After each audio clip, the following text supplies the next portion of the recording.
您请稍等，我这就去禀报家主。你，林天，你好大的胆子！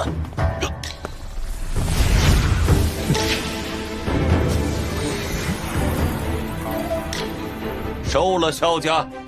是，就让你看看我能如何。下辈子学着点吧，秦洛。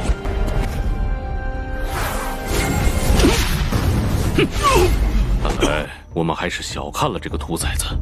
我们不能再等了，我要他死。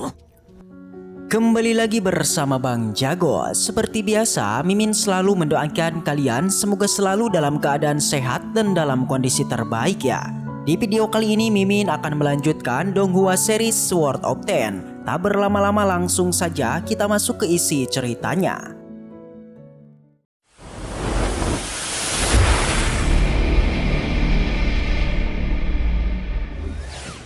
Cerita dilanjutkan yang kini berlatar pada sebuah kediaman keluarga besar, tepatnya keluarga Qin. Tepat di depannya sudah hadir Lintian yang seperti biasa melakukan penyamaran untuk memasuki area keluarga Qin. Di depan gerbang keluarga Qin sudah terlihat dua penjaga yang menghadang Lintian serta tak membolehkan Lintian memasukinya. Namun setelah melihat token yang telah Lintian keluarkan, membuat dua penjaga ini auto ketar-ketir hingga meminta maaf atas perilakunya yang telah berlaku tidak sopan. Dan ternyata token yang dikeluarkan Lintian merupakan token identitas Master Formasi tingkat 2. Setelah melihatnya, kedua penjaga ini mempersilahkan Lintian untuk masuk ke dalam. Lintian mengatakan mengenai tujuan kedatangannya, yaitu dia ingin bertemu dengan patriark keluarga Qin. Salah satu penjaga meminta Lintian untuk menunggu sebentar karena dia akan melaporkan terlebih dulu pada sang patriark. 您请稍等，我这就去禀报家主。 Alhasil Lintian kemudian diperbolehkan masuk dan langsung bertemu dengan patriark Qin alias Qin Luo.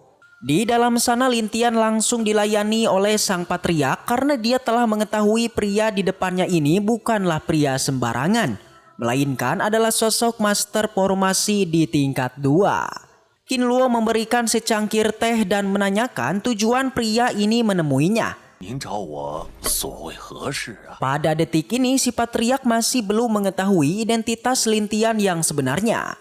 Jadi dia berlaku sangatlah sopan itu karena pria di depannya merupakan Master Formasi di tingkat 2. Sebelum menjawab pertanyaan itu, Lintian terlebih dulu mengapresiasi tentang Qin Luo ini yang sudah berlaku baik pada saat di Paviliun Harta dahulu. Yang mana kalau diingat patriark Qin ini pernah melakukan provokasi pada salah satu keluarga besar mengenai harga pelelangan.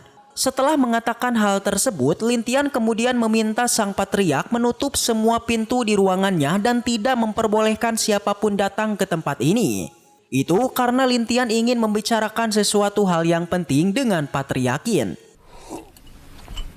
大人不必介怀，在这之前，关好房门。 Kemudian setelah semua pintu ditutup, Qin Luo kemudian menanyakan apa yang sebenarnya ingin dikatakan pria misterius ini. Dan ya, langsung saja patriark Qin dibuat kaget bukan kepalang ya setelah melihat identitas yang sebenarnya dari pria di depannya yang adalah Lintian. Qin Luo sangat tak percaya bahwa pria misterius ini adalah Lintian yang belakangan ini telah menggemparkan Paviliun Harta beserta guil formasi. Pada saat ini patriark Qin masih enggan mempercayainya dan menuduh bahwa Lintian telah melakukan penipuan kepadanya. Lintian tentu saja sudah tahu akan sikap Qin Luo yang masih enggak percaya. Bahkan saat ini Qin Luo terus saja memarahi Lintian karena dia telah berbuat lancang karena berani berkata tidak sopan kepada dirinya. Di sana Lintian kemudian kembali menegaskan identitasnya yang adalah Master Formasi tingkat 2. Namun masih saja Qin Luo tidak percaya dan kembali menuduh tentang giok milik Lintian yang pasti ia dapatkan dari mencuri. 林天，你好大的胆子！自己是什么人了？敢这么和我说话？你是从哪里弄的假物证来骗我的？ Tentu saja karena Qin Luo ini masih belum percaya, jadinya Lintian kemudian memutuskan untuk memperlihatkan keterampilannya sebagai seorang Master Formasi. Yang mana Lintian langsung saja bergerak untuk membuat sebuah formasi tepat di depan Qin Luo. Lin Tian mengambil gumpalan air dari dalam gelas untuk ia jadikan tinta pembuatan pola formasi. Alhasil setelah Lin Tian memperlihatkannya jadinya, Qin Luo menjadi membisu. Ia seakan-akan terpesona dengan kemahiran Lin Tian sebagai sang master formasi.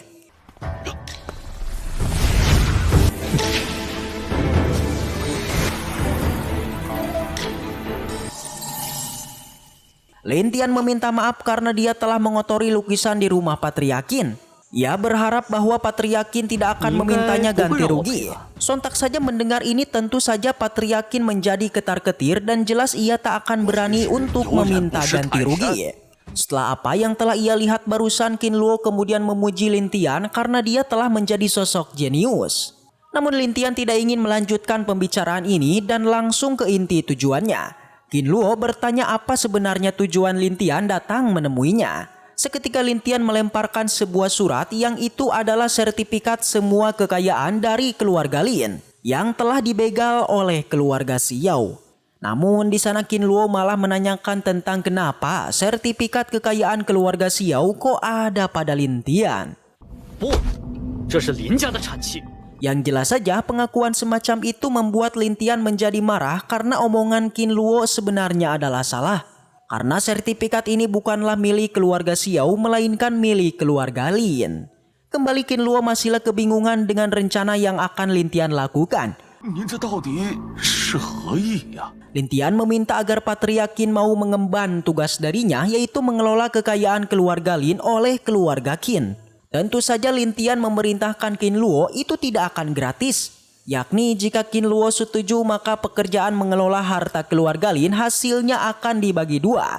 Yaitu Qin Luo akan diberikan jatah hingga 20%-nya dari tiap kekayaannya. Sontak saja Qin Luo menjadi kaget bukan kepalang ya.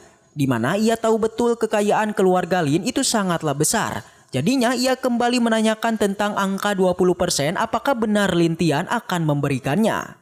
Tentu sebelum menyetujuinya, Lin Tian terlebih dulu meminta agar Qin Luo untuk membantunya melakukan sesuatu.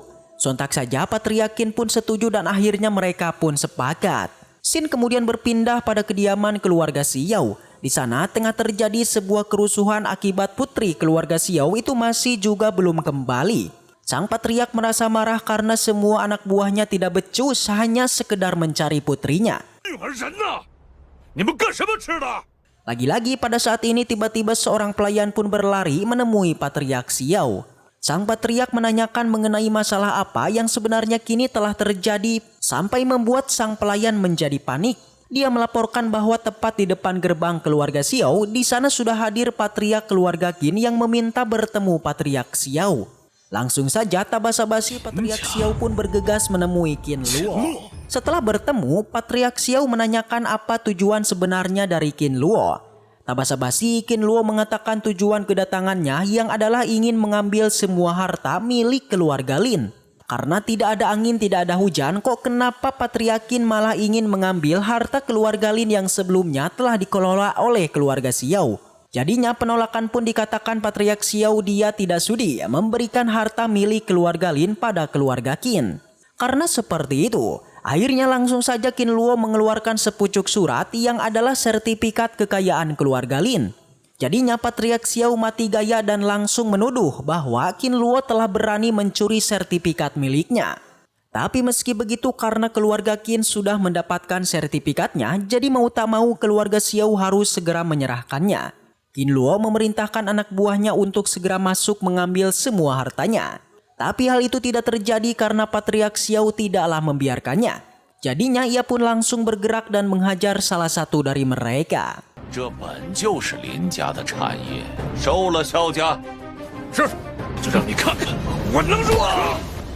Melihat tindakan itu Qin Luo menjadi kaget bukan kepalang ya. Karena ia tak menyangka kalau Patriark Xiao sebenarnya memiliki ilmu bela diri yang begitu kuat. Dengan pede, Patriark Xiao mengatakan bahwa dia akan membantai Qin Luo dan merebut kembali sertifikatnya. Karena hanya dengan cara itulah Patriark Xiao dapat kembali mengambil kekayaannya. Seketika ia pun maju dan bersiap melakukan serangan. Dan ya, tentu saja hal itu tidak akan pernah terjadi. Yang mana dari belakang mereka muncullah sosok seperti hantu yang datang tiba-tiba hingga langsung menghajar Patriark Xiao. 我杀了你！你居然修了武道，下辈子学着点吧，秦洛。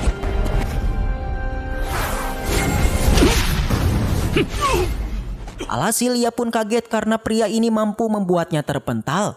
Sang patriark menanyakan siapakah gerangan yang mencampuri urusannya. Dan seketika patriark Xiao menjadi mati gaya dikala melihat tepat di depannya yang adalah Lin Tian. 你居然！ 我还活着。 Tentu saja ia menjadi kaget karena Lin Tian masih hidup, di mana sebelumnya putrinya telah menyuruh beberapa praktisi untuk membantainya. Jadinya sang patriark kemudian menanyakan keberadaan putrinya kepada Lin Tian. 女儿呢？我女儿呢？ 已经下地狱。 Langsung saja patriark Xiao menjadi murka dikala mendapati informasi tentang anaknya yang telah dibantai oleh Lin Tian. Ia pun langsung bergerak menyerangnya, tapi sayang serangan itu belumlah cukup untuk membantai Lin Tian. Karena hanya dengan satu gerakan saja Lin Tian mampu mengempaskannya. 我杀了你！ Lin Tian kemudian menghampirinya yang di sana patriark Xiao sudahlah tak berkutik. Perdebatan sampai terjadi bahkan patriark Xiao mengatakan Lin Tian ini terlalu kejam. Tapi Lin Tian tidaklah menghiraukannya dan membalikan omongan itu. Karena sebenarnya yang kejam bukanlah dirinya, melainkan adalah keluarga Xiao yang beberapa kali mencoba untuk membantainya. Dimulai membegal kekayaan keluarga Lin, kemudian membuangnya ke dalam jurang hingga mengirim 5 praktisi untuk membantainya. Dan di sana Lin Tian lalu memberitahu sebuah informasi yang membuat patriark Xiao ketar-ketir, yakni sebuah gulungan formasi yang sebelumnya dibanggakan olehnya yang adalah buatan Lin Tian. Pada saat ini patriark Xiao meminta Lin Tian untuk membiarkannya pergi. Awalnya Lin Tian setuju dan akan memaafkannya. Tapi nasi sudah menjadi bubur. Patriark Xiao ini sangatlah arogan, yakni setelah dilepaskan ia malah mengatakan perbuatannya selama ini tidak ia sesali. Jadinya mendengar itu Lin Tian tak basa-basi langsung menebasnya. 把你给！ Kemudian setelah itu Lin Tian menjelaskan tentang masalahnya dengan keluarga Xiao itu telah berakhir. Di sana Lin Tian juga membiarkan semua anggota keluarga Xiao yang tersisa untuk segera pergi. Scene kemudian berpindah pada sebuah keluarga besar lainnya. Terlihat adanya 2 tetua yang tentu saja tengah membicarakan kegemparan yang terjadi belakangan ini. Mereka sudah mengetahui tentang keluarga Xiao yang sudah musnah oleh Lin Tian. Selain daripada itu mereka ini sebelumnya memang mempunyai masalah dengan Lin Tian, di mana sang tetua mengatakan beberapa keluarganya juga telah dibantai Lin Tian. Jadinya mereka sudah tidak sabar untuk melakukan penyerangan. Namun salah satu tetua mencoba menenangkan sang patriark. Mereka tidak boleh bergerak sembarangan karena keluarga Xiao saja itu mampu Lin Tian musnahkan. 看来我们还是小看了这个兔崽子。我们不能再等了，我要他死！ Singkat cerita malam pun tiba. Lin Tian yang tengah bersantai tiba-tiba ia merasakan kesakitan yang sama persis dengan Xiao Xi. Dan apa yang sebenarnya terjadi guys? Kenapa Xiao Xi dan Lin Tian itu merasakan rasa sakit yang sama persis? Pertanyaan ini akan terjawab pada Donghua Sword of Ten season kedua ya. Karena ya seperti diketahui Donghua ini sudah end atau tamat hanya di 18 episode. Jadinya sampai jumpa lagi pada season keduanya yang Mimin juga belum tahu kapan rilisnya guys. So baiklah, mungkin segitu aja untuk pembahasan kali ini. Dan semoga kita selalu diberikan kesehatan untuk mengawal Donghua ini.